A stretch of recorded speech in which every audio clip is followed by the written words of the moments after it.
Ramadan, what it means to us, inshallah ta'ala. On Wednesday, we'll also go into Ramadan and some questions about common concerns of Ramadan, and especially dealing with how we're going to be observing Ramadan here at the Islamic Center in this current situation, a very unusual situation, inshallah ta'ala. In any case, we want to go straight and look at some of the verses and hadith dealing with the month of Ramadan, inshallah ta'ala. If you will bear with me, I will get that going, inshallah ta'ala. Allah Almighty told us in the Holy Quran, Ya ayyuhalladhina amanu kutiba alaykum as-siyamu kama kutiba ala alladhina min qablikum la'allakum tattaqun. Allah told us, O you who have faith, who have iman, fasting is ordained for you as it was ordained for those before you, so that you might be conscious of God, so that you will have taqwa. Wiqaya, meaning to protect yourself from all sources of spiritual and physical harm through obedience to the guidance of Allah Ta'ala. This verse of the Holy Quran is revealed in the year 2 of the Hijrah. So shortly after the Muslim had arrived in Medina, they had gone through their epidemic that hit them there in Medina. They had survived. They were refugees and they were still in very straitened circumstances when the month of Ramadan was revealed to them. In this verse, it tells us that fasting in general is a universal worship practiced by all the prophets and messengers and their followers. And then in the next verse, Allah says,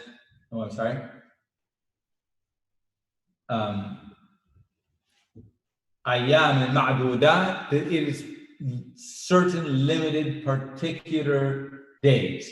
And before the revelation of the fasting of the month of Ramadan, that was particularly Ashura, was a particular fast that was being followed by Muslims commemorating the deliverance of Moses and the tribe of Israel from bondage to Fir'aun, to Pharaoh and his people. Then in the next verse, Allah Almighty says, شهر رمضان الذي أنزل فيه القرآن هدى للناس وبينات من الهدى والفرقان فمن شهد منكم الشهر فليصم. It was the month of Ramadan in which the Quran was revealed from Allah Ta'ala from on high as guidance unto humanity and a self-evident proof of that guidance, and as the standard by which to discern the true from the false. Whoever of you witnesses this month, as it's translated here, lives to see this month shall fast it.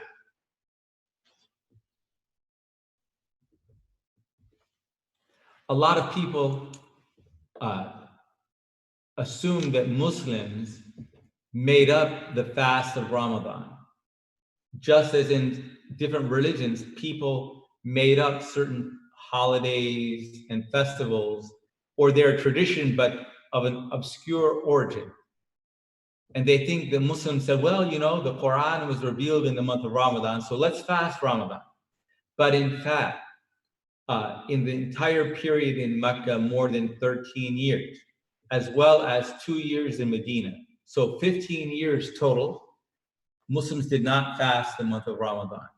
But it was revealed particularly in this verse of the Holy Quran, and at the same time, the specific commandments were revealed by Allah Almighty in chapter 2, Surah Al-Baqarah, as well as described by the Prophet Muhammad, peace and blessing be upon him. And then for the next 8 years, the Prophet, peace and blessing be upon him, fasted this month of Ramadan, and the people with him, and everything that we know about Ramadan and practice was practiced at that time by the Prophet Muhammad, peace and blessing be upon him. And so there are very important specifics here in this verse that we all need to be aware of. So Allah said, whoever witnesses the month or is alive to see the month, lives to see the month, has to fast that entire month. But then it gives the exceptions. وَمَنْ كَانَ مَرِيضًا أَوْ عَلَى سَفَرٍ فَعِدَّةٌ مِّنْ أَيَّامٍ أُخَرَ. But the person who is ill, who's sick, or who is on a journey, who's traveling abroad, that is outside of their hometown into another place, then they fast a certain number, the same number of days which they have missed outside of Ramadan. Ayam ukhra, other days outside of the month of Ramadan. And then the important principle here, يُرِيدُ اللَّهُ بِكُمُ الْيُسْرَ وَلَا يُرِيدُ بِكُمُ الْعُسْرَ وَلِتُكْمِلُوا الْعِدَّةَ وَلِتُكَبِّرُوا اللَّهَ عَلَى مَا هَدَاكُمْ وَلَعَلَّكُمْ تَشْكُرُونَ. Allah, God Almighty, wills that you shall have ease. He wants that things should be easy for you and does not want you to have hardship and difficulty, but He desires that you complete the required number of days. And after completing the days, you make takbir, extolling God, magnifying Allah Ta'ala with takbir, because of your guidance of Islam and to give thanks to Allah Ta'ala.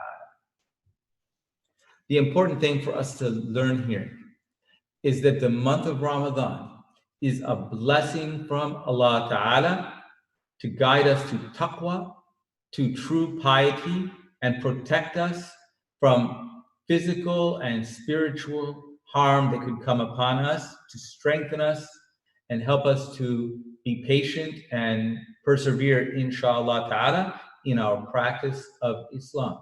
So Ramadan is there to make things easy for us, not to be a hardship for us.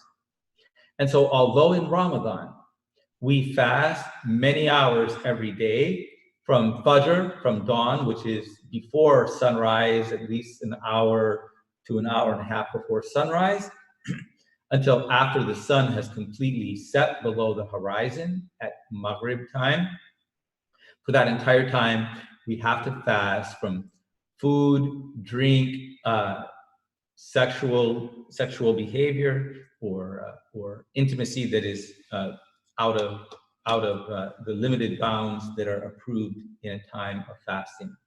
And we have to, at the same time, guard our tongues and guard our actions, be sure that we are speaking the truth and not speaking indecent and vain speech or action which are not approved in Sharia that would rob us of the high reward that we would receive from Allah Almighty from our fasting.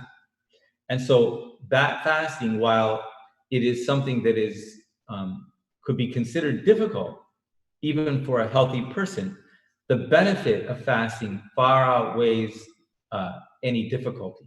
But if the person crosses a certain line of difficulty because they have illness, pain,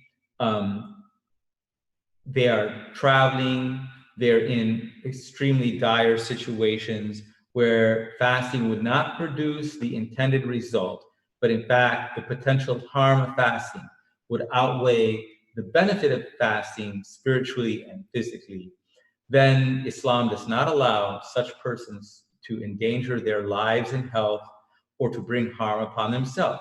But Allah wants things to be easy for them, and that is the purpose of fasting. And so when fasting does not serve the divine purpose, then there is no point in doing so. And this is a situation, a lot of time we have people who have illnesses, they're taking medications, or they're on a certain health therapy that doesn't allow them to fast. And they feel very sad and they wish they could fast. But the month of Ramadan can still be observed by every person, whether they can fast or not. This month of Ramadan is a blessing for everyone. And so by observing the month of Ramadan in the way that is appropriate for your individual situations is the divine purpose and intent. يُرِيدُ اللَّهُ بِكُمُ الْيُسْرَ وَلَا يُرِيدُ بِكُمُ الْعُسْرَ. that God Almighty wants things to be easy and beneficial for you and does not want things to be hard for you. And so if you're a person who is sick or ill or suffering in pain, fasting would not serve the divine purpose for you, but observing Ramadan in the way that Allah guides us is the way of observing that month and obtaining the divine reward that is promised by Allah Almighty in this surah.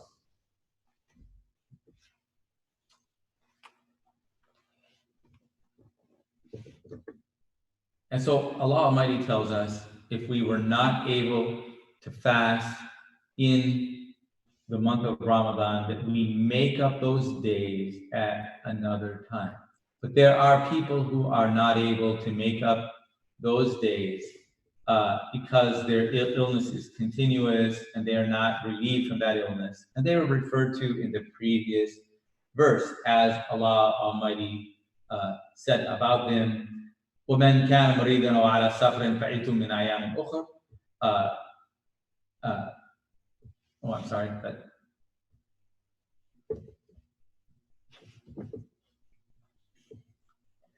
وَعَلَى الَّذِينَ يُطِيقُونَهُ فِدْيَةٌ طَعَامٌ مِسْكِينٌ. That those people who are unable to fast the month of Ramadan because of their illness, they can feed a poor person for each day which they are not able to fast, inshallah ta'ala. In the Islamic Center, we make that possible for people. If you are not going to be able to fast in the month of Ramadan because of your illness or pain or medical treatment or other causes that prevent you from fasting, and that you will not be able to make up for that fast in future months, then we will collect $10 a day for feeding the poor and needy persons in the community, inshallah. And Allah Almighty will give you the same blessing. You will not miss any of the blessing of the month of Ramadan, inshallah ta'ala. We'll talk a little bit about a very beautiful hadith of the Prophet Muhammad, peace and blessing be upon him. Inna fil jannati baban yuqala lahu ar-rayyan. In paradise is a gate called Rayyan, and Rayyan means satisfaction. That is, that you find the thing that gives you, that you are looking for, that makes you happy and pleased. يَدْخُلُ مِنْهُ الصَّائِمُونَ. It is the gate that only those people who are fasting, the fasters, the sa'im, plural, sa'imun. Sa'im means the person who is fasting. So it means those people who used to fast in the month of Ramadan enter it Yawm al-Qiyamah, on the day of resurrection. La yadkhulu minhu ahadun ghayruhum. No one else can enter except for them. Yuqal ayna sa'imun. It said, a voice is heard, where are the fasters? Where are the sa'imun? فَيُقُومُونَ لَا يَدْخُلُ مِنْهُ أَحَدٌ غَيْرُهُم. They will arise and go in, but no one else beside them can enter through that gate. فَإِذَا دَخَلُوا أَغْلَقَ فَلَمْ يُدْخَلْ مِنْهُ أَحَدٌ. And when it is closed, nobody will go through again. This is so amazing because 3 times, if you look at this hadith, 3 times it says no one else can enter into this gate. Baba Rayyan, minhu يدخل منه صائمون لا يدخل منه أحد غيرهم.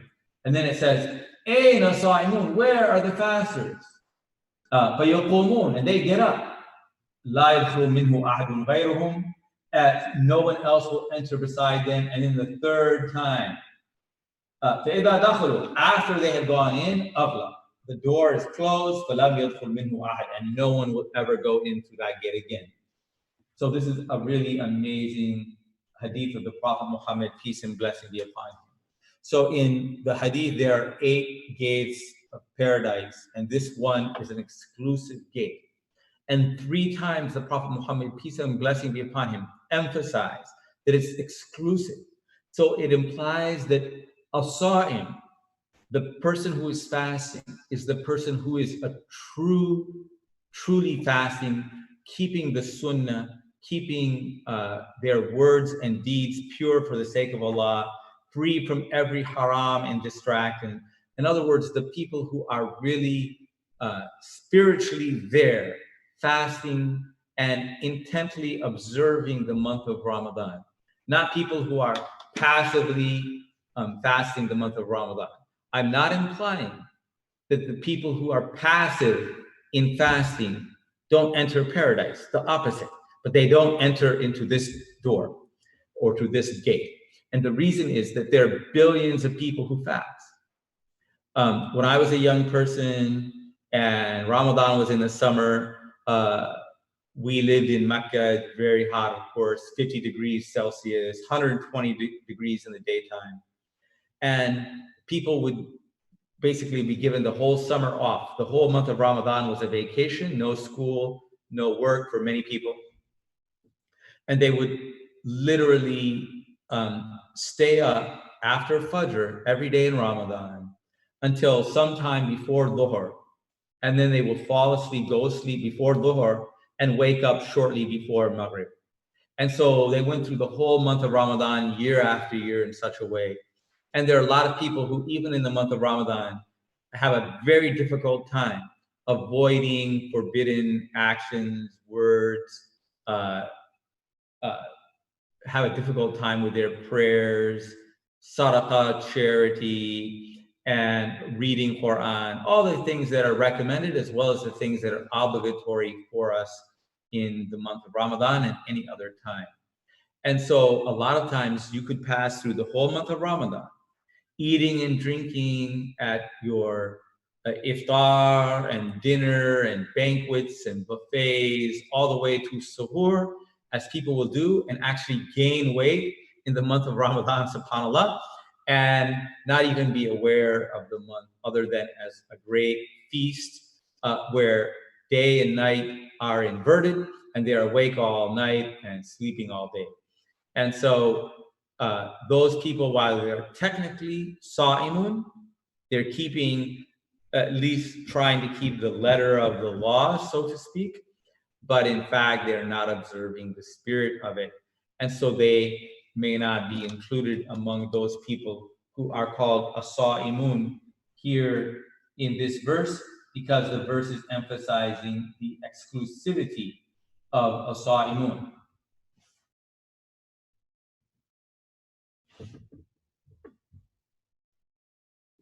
So who are these people? Are they only the people who go without food or drink? The Prophet said, "Man lam yada' qawla zuri wal 'amala bihi, falaysa lillahi hajatun fi an yada'a ta'amahu wa sharaba." Whoever does not cease from false speech and evil action, Allah has no need for them to cease eating and drinking, as is narrated in Sahih Bukhari, most authentic source of hadith of the Prophet, peace and blessing be upon him.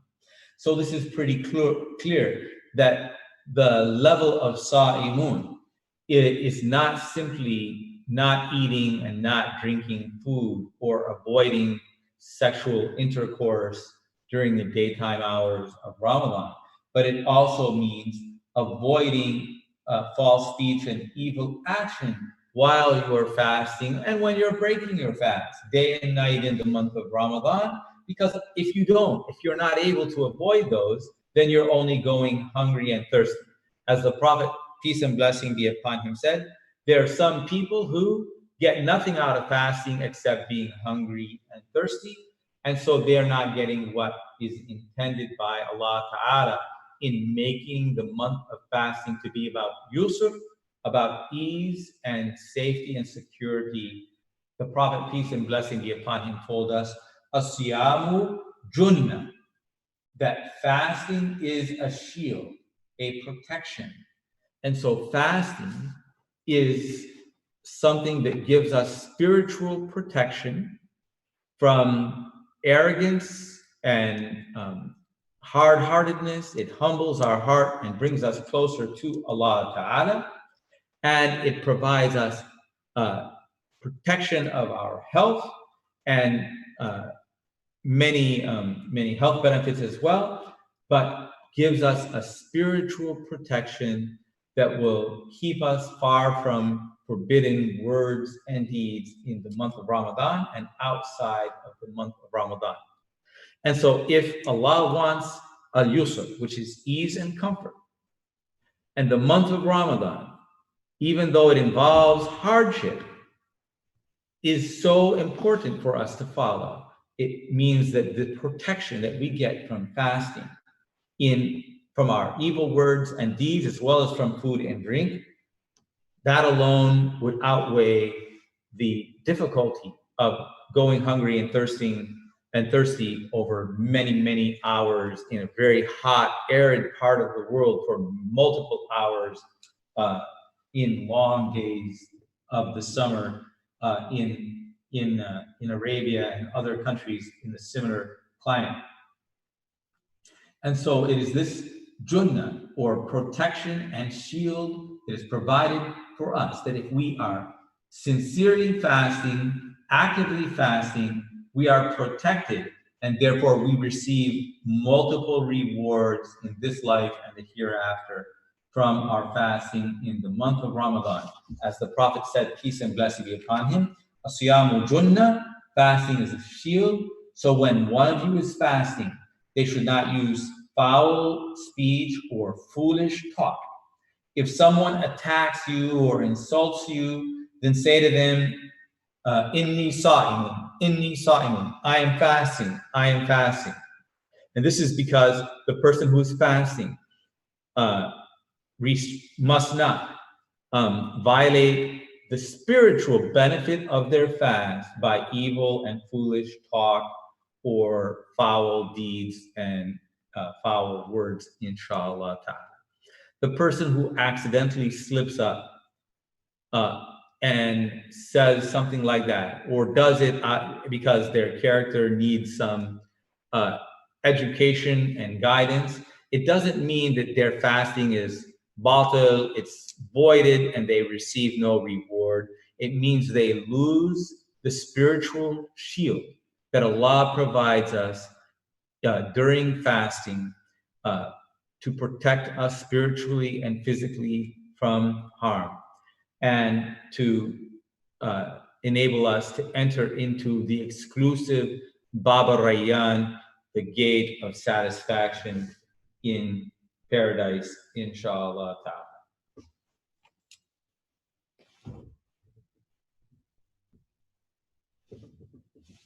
Now, I want to talk very briefly about what does break your fast. So if you said a lie, or you said a fib, or you said a colorful, let's say, distasteful joke, that doesn't violate your fast. What I mean by that is you should say, astaghfirullah, ask God for forgiveness, and continue fasting. You don't break your fast. But if your fast was broken for some reason, you don't then start eating and drinking, but you continue to fast, inshallah. But that means you will have to make up another day outside of the month of Ramadan for that day. What are the things that would break your fast? Eating or drinking intentionally. And that means you have the niyyah or intention.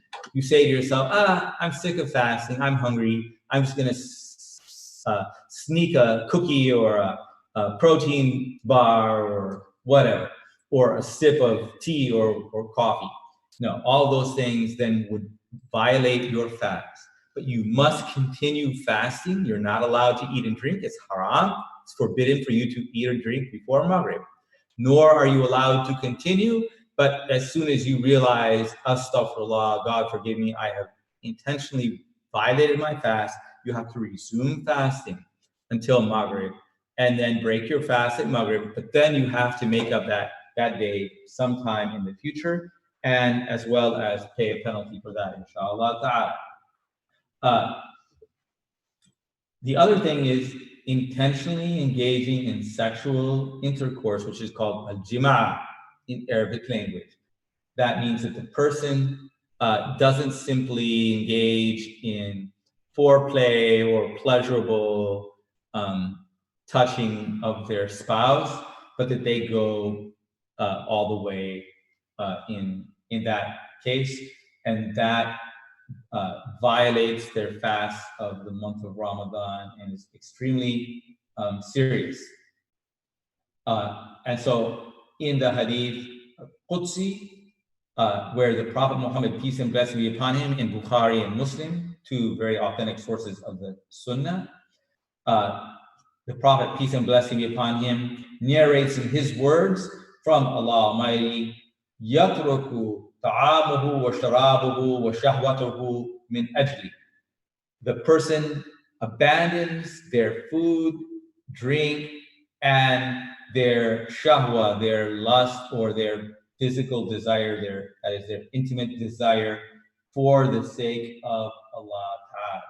And so doing any of those things, eating, drinking, or engaging in intercourse intentionally violates your fasting.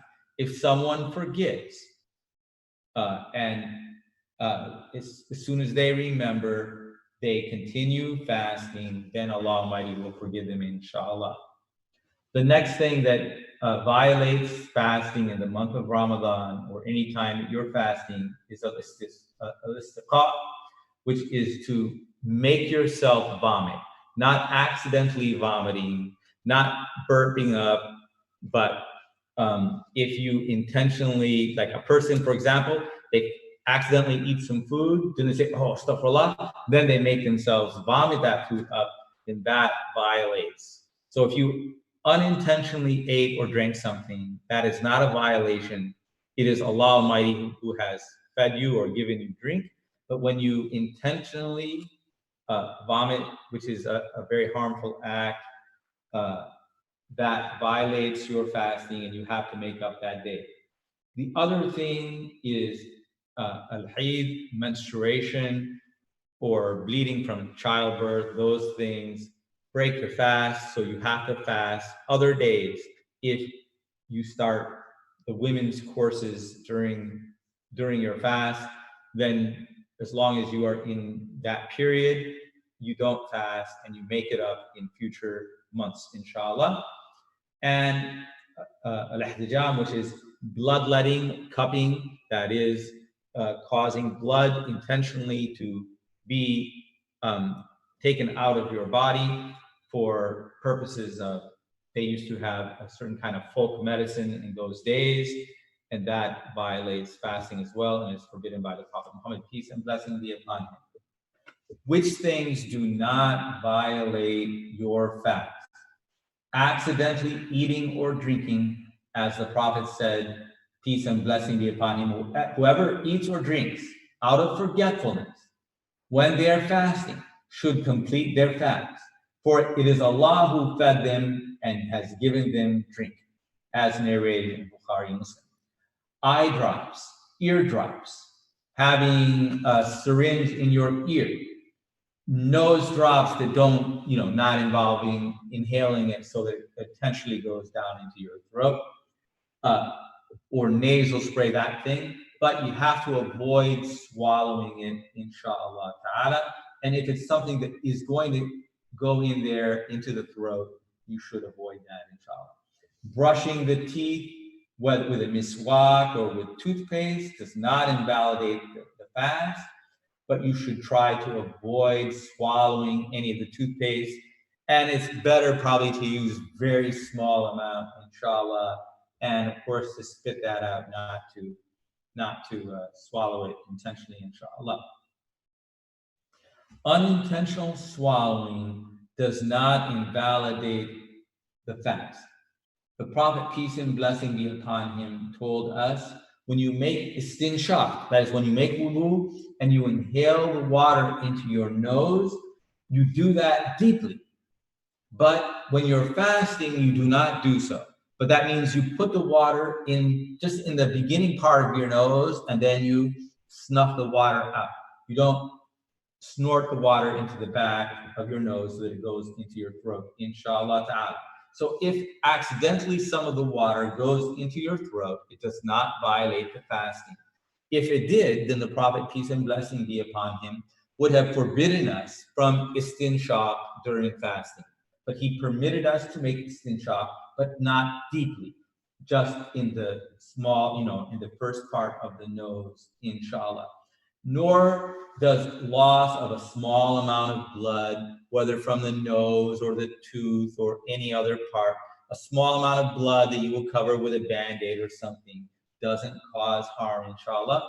But large amounts of blood loss weaken the body, and it could make you ill if you're fasting, and therefore if you're going to be giving blood, something you shouldn't give blood while you're fasting, and you might become lightheaded or dizzy, and it could make you ill, inshallah ta'ala.